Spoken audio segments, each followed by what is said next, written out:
Assalamu alaikum and welcome back to Islam Channel News. We are delighted to be joined now by Professor Dr.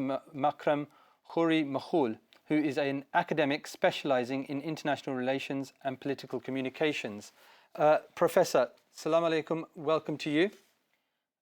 Hello, Mr. Wasif. Assalamu alaikum. Thank you for having me. We understand you're also a specialist in extremism at Cambridge University as well. Is that correct? I am actually the founding director of the European Center for the Study of Extremism, as well as the Cambridge Center for Palestine Studies. Indeed. So this is a very apt interview now, because what's been happening recently in the news really does take into consideration what we want to do next in relation to Palestine and what the world will do next in relation to Palestine, because of the decision that's come out from the ICJ. The ICJ decision is quite groundbreaking in some ways. Please do explain a little bit more as to why, from an international relations perspective, it's so important. Well, the case has got several aspects. The main aspect is certainly legal. It's true that the interim order or the provisional measures within the order did not include the important three words or two words, ceasefire. We order ceasefire. In fact, if we read and analyze the text of the order, which I have here next to me, in fact, it says everything about the need to have a ceasefire indirectly, because all the clauses that the ICJ ordered the Israeli occupation to implement and not to commit, they are all talking about issues that cannot be implemented unless the occupying power stops its military atrocities against the occupied and besieged Palestinian Gaza Strip. And therefore, there is an indirect call for a ceasefire without using the terms. Now, it's true here we branch out from international law to international relations. I believe, and this is my belief analysis following my observation, that there was somehow a discussion amongst the judges, all of them. Is it good or not good to use the terms immediate ceasefire? I think that they reached a conclusion that it might be counterproductive, and what they wanted to do, based on the fact that the ICJ actually is the highest legal body of the UN, and the UN has got membership of all these state members.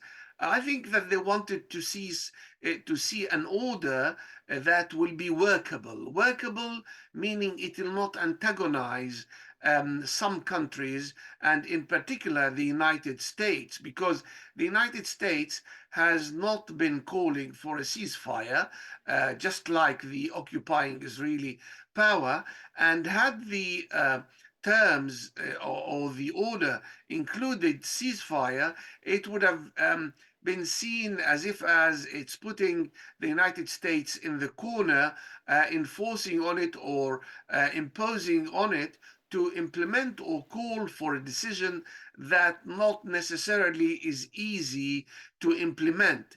Nonetheless, Mr. Wasif, I think that all that we have in the order are absolutely very important and useful clauses, which in a real moral world should have been implemented.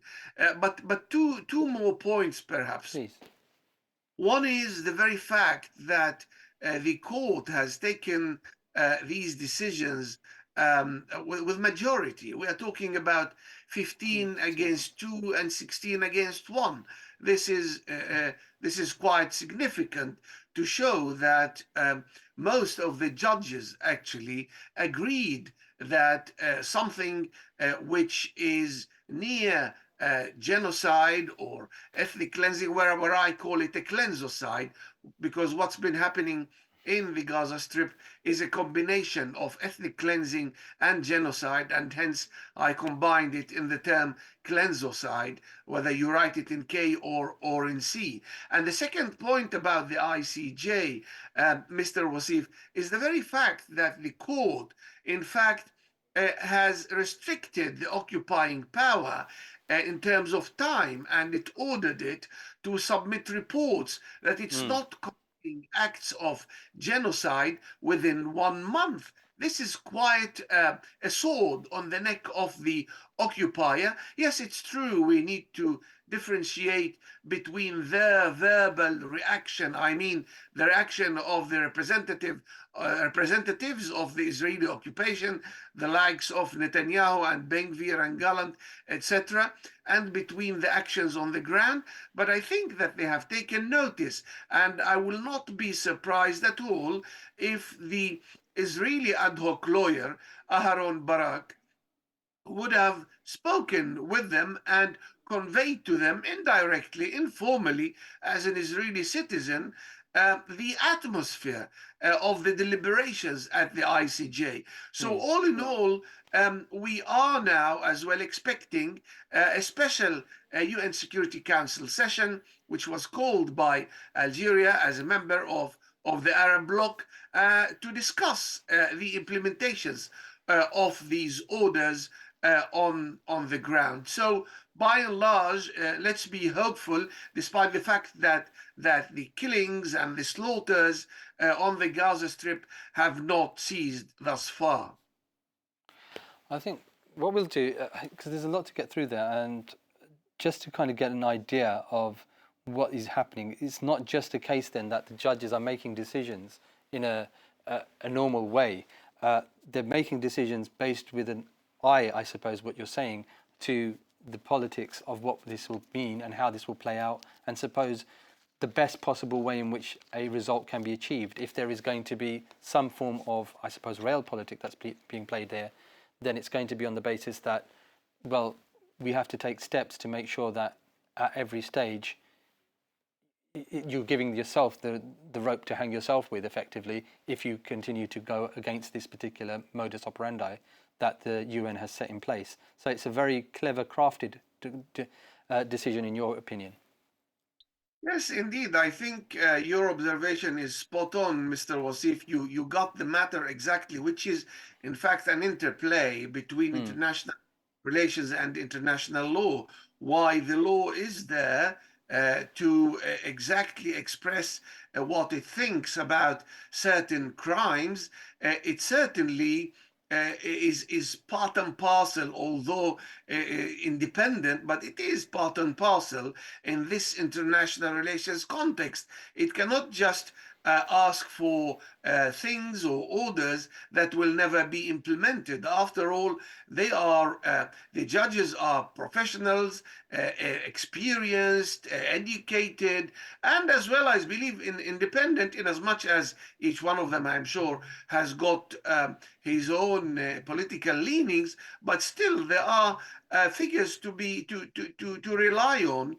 And therefore, they said, okay, let's just produce something that will not antagonize countries, and in particular, the United States. Let's win the United States, even if it's at the expense of omitting the terms immediate ceasefire, and perhaps the state, we will win the states, and the states will at least help us, the court, to pressurize the occupying power, Israel, to implement at least all the clauses, all the rest of the clauses of the order, which exactly what you said about realpolitik. If we are to believe in realpolitik and what is possible and impossible, I think this is the best conclusion thus far they could have ever reached. And of course, it doesn't stop there, because then we had the Israeli side, which the very next day decided to publish reports in relation to the 12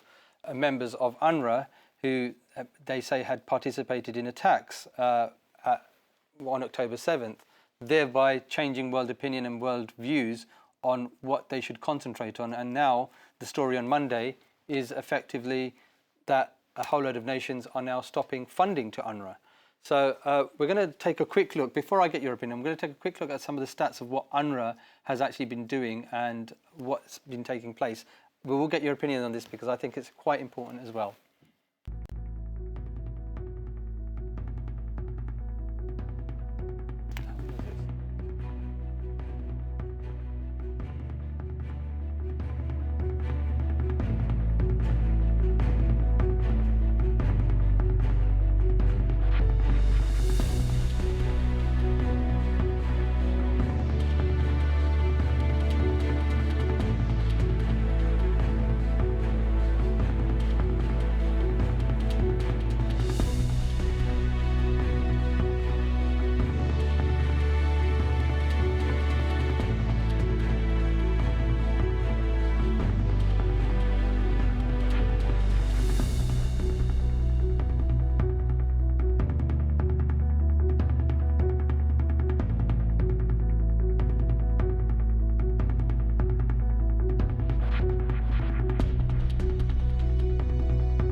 Professor, we're going to come back to you, and I wanted to play that VT for our audience because before we start talking about it, it's important to understand where and how much money comes in, what it goes towards, what's being done with that money, because it's that important in relation to the Palestinian people since 1948.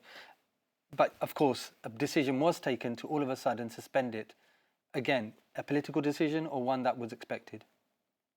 Well, first of all, the very fact that the UNRWA is still operational after 75 years since the climax of the Palestinian Nakba, which took place between November 1947 and late, say, September 1949, comes to show the injustice that the Palestinians have been enduring since then. The very fact that one nation, and possibly the only nation, that half of it is reliant on the UNRWA, on a UN agency to support it, because half of it nearly live in refugee camps, is actually just as important as is the whole discussion about UNRWA. The Palestinians do not want UNRWA to continue. They do wish to have their state.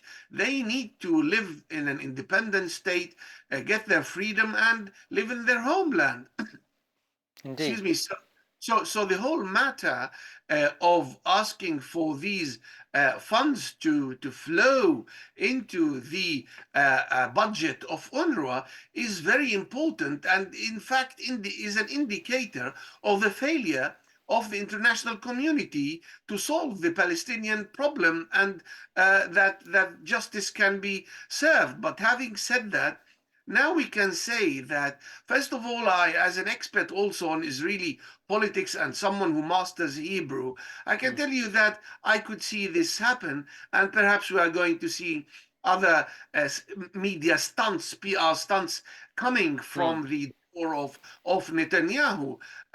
He clearly wanted to hit the UN. The ICJ is an organ of the UN.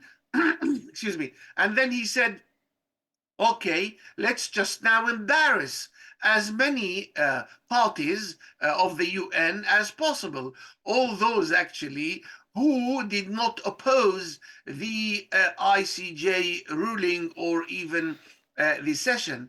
And therefore, in an act of PR, they wanted to embarrass UNRWA, embarrass the UN, and embarrass as many members as possible, because normally they either control the mainstream media, or they in fact would mudsling some of the Europeans, accusing them of anti-Semitism, or in fact that they are affiliated or support terror. And we can see now how they are accusing South Africa of supporting terror and Hamas and all the rest of it. So I could see this happen, but Mr. Wasif, I don't think that this will work. I think, first of all, at least more than half of the supporters of UNRWA have not suspended nor declared that they are going to suspend their funding for UNRWA. And I'm talking about leading countries. Look, even if only we speak about 3 Arab countries, Saudi Arabia and Qatar and Kuwait, they have not, obviously, and they will never suspend their funding. Many other countries as well in Europe. Take Norway. It's been absolutely vociferous today through its foreign minister, saying that it's immoral, very bad decision, and it's absolutely wrong to decide or to take such decisions. Therefore, I do not think that this decision will last. What will happen is that they will perhaps ask the UNRWA to investigate about these supposedly 12 members who in this way or another, maybe apparently,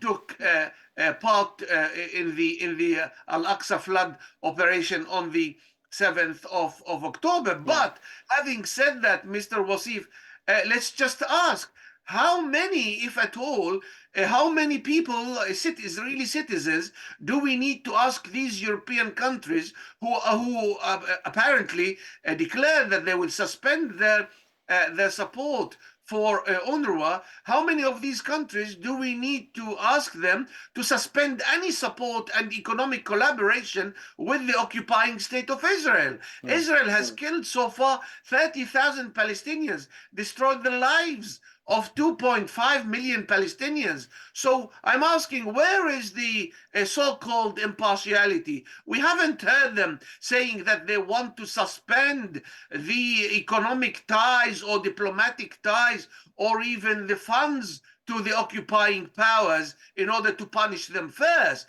This is absolutely appalling hypocrisy on behalf of these countries. But in any case, Mr. Wasif, I do not think that this will take place and these countries will continue in their suspension, because they will see that the result will be absolutely disastrous, more than anything we have seen in the last several decades. And therefore, they will try to sort of wrap up and adopt a damage limitation exercise with UNRWA so that the budgets will continue to flow, but not before Benjamin Netanyahu presents supposedly a mini spectacle of victory, that you see, I actually forced the donors to investigate the UNRWA and to sack these UNRWA local Palestinian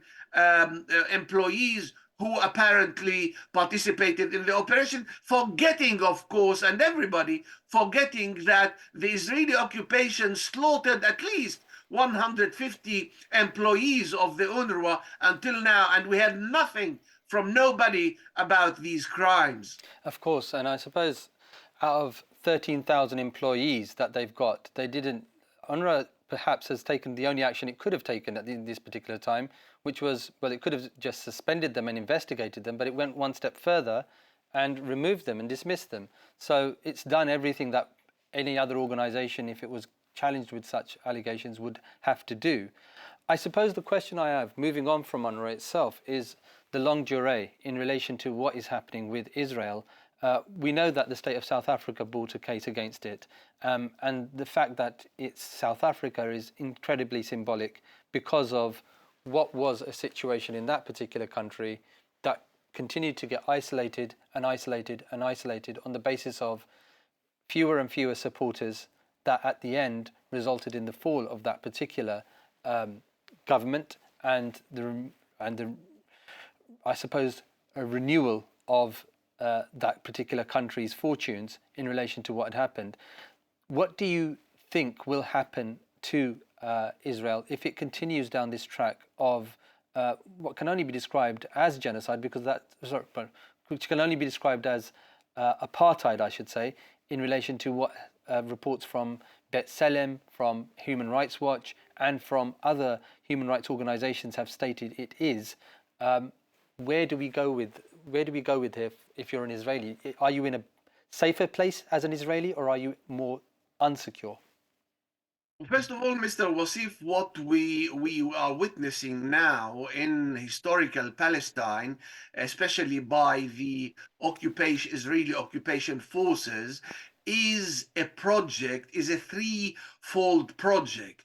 One aspect or one angle is apartheid, the second is ethnic cleansing, and the third is genocide. And this is why I said that in the 1967 Eastern Palestine, which was occupied then in 67, what has been happening is literally a combination of ethnic cleansing and genocide. It's exactly the cleansocide, what I mentioned to you, based even on international legality. If you check all the conventions and the clauses, you will find that the Israeli occupation has been perpetrating the crimes of ethnic cleansing and genocide. This obviously on top of the apartheid. But you know, Mr. Wasif, the apartheid now is not being perpetrated only in the 1967. It's being perpetrated in 1948 areas. It's being perpetrated in the 1948 areas, in what is apparently the state of Israel, against the 2.2 million Palestinian citizens of Israel, so to speak. So this is why what we are talking about here is literally a threefold operation. However, what is happening now is the very fact that South Africa brought this case against Israel, it granted the Palestinian cause the best moral springboard. And this is why nobody can really accuse South Africa, which is not a European country. You cannot accuse it of anti-Semitism. They actually were suppressed, occupied, and Indeed. lived under white supremacist apartheid, supported by America and Israel, no less. Indeed. Professor MAKRAM, we are going to have to cut you short. You know what? It was such an interesting conversation. I could have heard you again for ages. And I've learned something new, cleansocide. I'm writing that down. I've put it into my diary and I'm going to look it up. Because if we need to call and coin what is happening to us and not wait for them to impose on us their terms, it's cleansocide. There you go. Excellent. Thank you so much for that. Thank you for that, Professor MAKRAM. We're going to go to an advert after this.